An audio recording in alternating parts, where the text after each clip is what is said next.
Hi everyone. So the next video is about the Mendelian disorder, where today we will discuss about thalassemia. So thalassemia is another autosomal recessive gene disorder where the recessive gene is either present on chromosome number 16 or on chromosome number 11. Now there is a difference of thalassemia to that of the sickle cell anemia, where sickle cell anemia is being referred as a qualitative inheritance, whereas thalassemia is regarded as a quantitative inheritance, which means here there is not sufficient amount of the hemoglobin molecules are being produced, thereby it is being called as a quantitative inheritance. So there in the sickle cell anemia you are able to see that the hemoglobin molecules are being formed which had HbS. So there is a defect in that of the hemoglobin molecules. But here there is a number of the hemoglobin molecules are being reduced in number, thereby it results into the condition that is called as thalassemia. And thalassemia is that genetic disorder which has one of the common symptom, so that is the anemia, right? So let us get into the details of the thalassemia. So thalassemia is an autosomal recessive gene disorder which can be seen on either on the chromosome 16, where if the if the recessive gene is present on the autosome number 16, then it is alpha thalassemia, and if the recessive gene is present on the chromosome number 11, then it is called as beta thalassemia, right? So this thalassemia occurs due to mutation or due to the deletion of the genes. And what kind of genes? The genes which are able to control the formation of the globin chains, that is the hemoglobin. So that globin chain synthesis formation, if it has been that genes which are able to control the globin chains of the hemoglobin, if in them if there is a mutation or the deletion takes place, then that results into the thalassemia. So as I already said, that thalassemia is having a common character that is called as anemia. That is a decrease in the number of RBCs. So that anemic condition is being seen. Either it may be alpha thalassemia or beta thalassemia, or it may be even the delta thalassemia. Right. Now let us discuss the types of thalassemia. So mainly there are three types of thalassemia. One is alpha thalassemia, second one is a beta thalassemia, and the third one is a delta thalassemia. Among the three, the two are the major one. One is called as alpha thalassemia, the other one is called as beta thalassemia. So what happens in alpha thalassemia? So why or how it is caused? So alpha thalassemia is caused due to presence of the defective formation of the alpha globin. Remember, dear students, that defective formation of the alpha globin occurs due to the presence of the recessive gene on chromosome number 16. Okay, now, and this formation of the alpha globin is being controlled by the two genes. One is HbA1, the other gene is HbA2. And both the genes HbA1 and HbA2, so both are present on the chromosome number 16, right?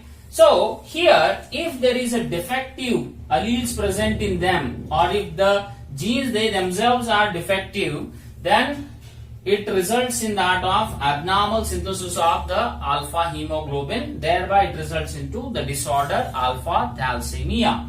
Now for example, see here, HbA1 gene, which means it has two alleles.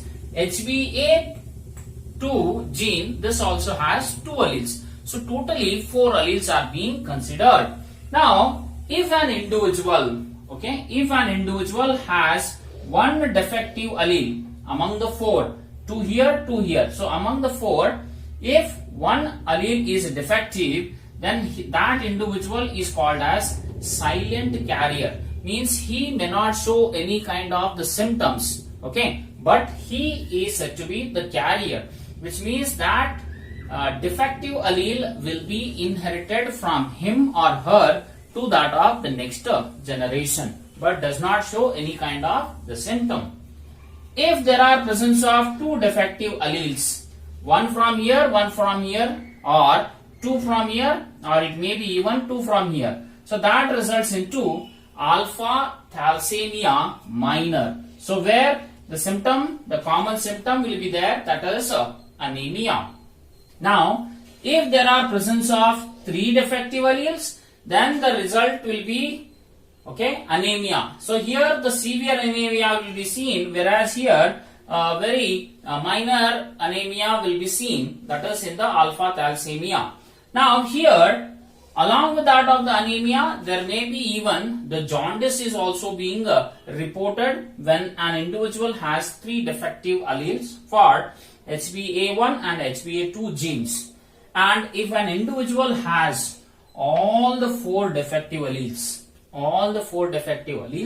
then that is a condition, very severe condition. So that is called as hydrops fetalis.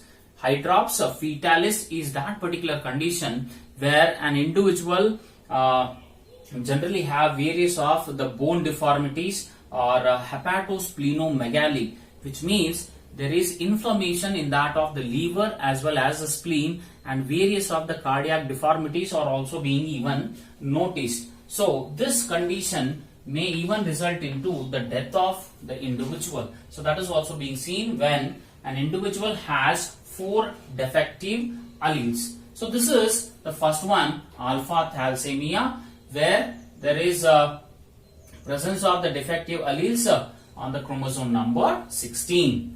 Next we have is a beta thalassemia. So beta thalassemia is where there is a decreased synthesis of the beta globin chain, and this occurs due to the presence of the defective gene, that is HBB on chromosome number 11. So HBB gene, if it is defective, then there is beta thalassemia, right?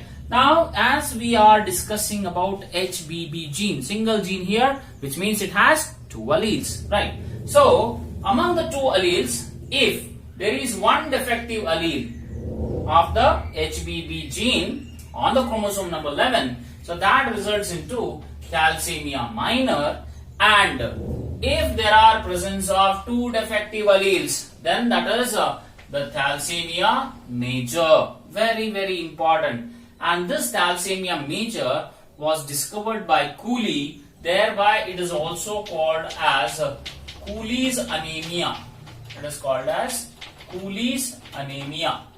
Remember, thalassemia major or Cooley's anemia, when two defective alleles are there of the HBB gene on chromosome number 11.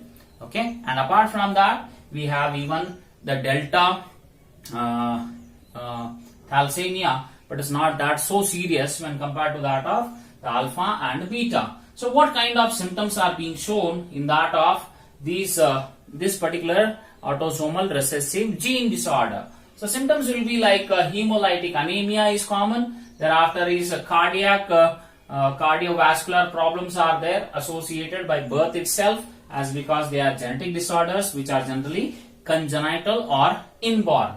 Hepatosplenomegaly is seen, and along with that of the skeletal deformities are even being noticed in the children who are suffering from the thalassemia, right? So this is about the quantitative inheritance, thalassemia.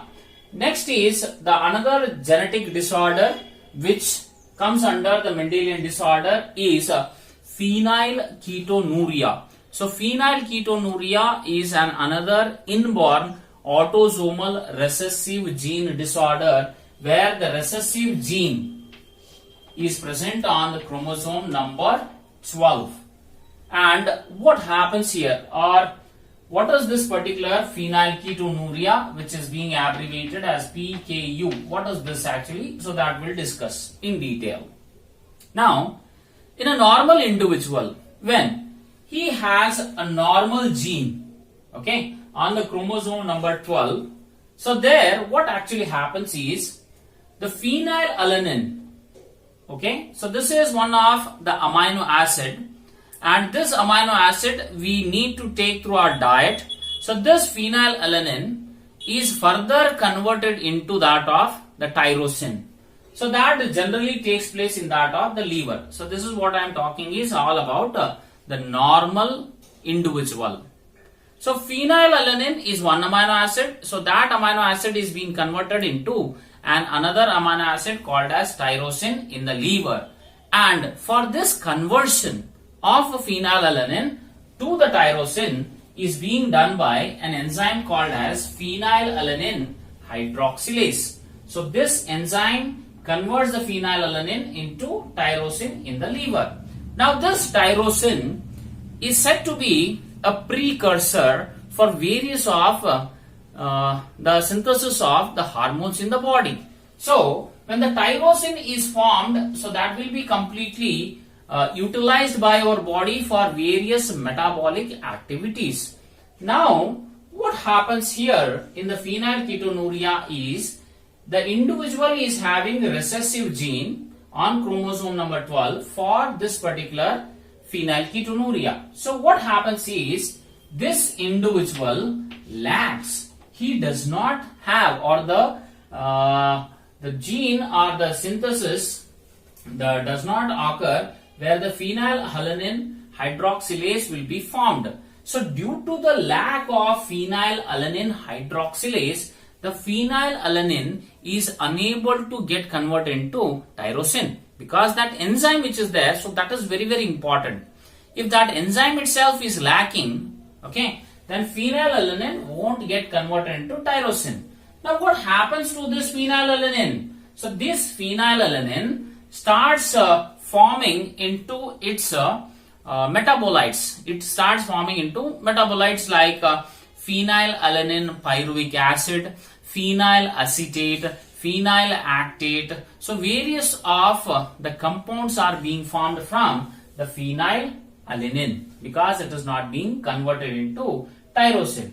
Now due to accumulation of these compounds of the phenylalanine, so there is increase in that of this particular compounds. So thereby it is the condition called as hyperphenylalaninemia. So hyperphenylalaninemia, so that occurs due to accumulation of the different products of the phenylalanine. Okay, and when this happens, okay, when this happens, what actually happens is, see, the newly born babies which are there, which are being affected with this particular recessive gene disorder, so by birth they are said to be normal, but later what happens after some weeks of their development, what actually happens is there is increase in that of the plasma phenylalanine. So the levels of the plasma phenylalanine starts increasing, okay, because they don't have that enzyme to convert phenylalanine into tyrosine. So the plasma phenylalanine goes on increasing in their body, and this phenylalanine starts forming its different compounds or derivatives, and these all the derivatives now starts accumulating in the body, especially in that of the brain. So thereby when the accumulation takes place more and more in that of the brain, so that results in that of the mental retardation in that of the newly born individuals. After somewhere around 5th or 6th week after the young one, okay, is being born, in that infants, they start becoming mentally retarded. So that is very, very important. And this particular phenylketonuria is due to the defective gene which occurs due to the substitution. Already in the sickle cell anemia, I had told you that there is also the substitution of one of the nitrogenous base where adenine replaced with that of the thymine. So that is there in that of the sickle cell anemia, which is again due to substitution. So similarly here also the phenylketonuria is also due to the substitution. Okay, and if these children, okay, affected babies which are there, if they are not being treated at very earlier stage, then these children may be unable to even talk, or even they can't walk also. So that is very severe condition will occur. And some of the symptoms what we can see in these children suffering from phenylketonuria will be with that of the decreased pigmentation, or even you can call it as a hypopigmentation of the hair or of the skin. And eczema is being seen, as well as the mousy odor of the skin is even noticed in that of the infants who are suffering from that of the phenylketonuria. Right. So this is all about the video, that is where we have discussed the two autosomal recessive gene disorder. One is thalassemia, the other one is phenylketonuria. Thank you.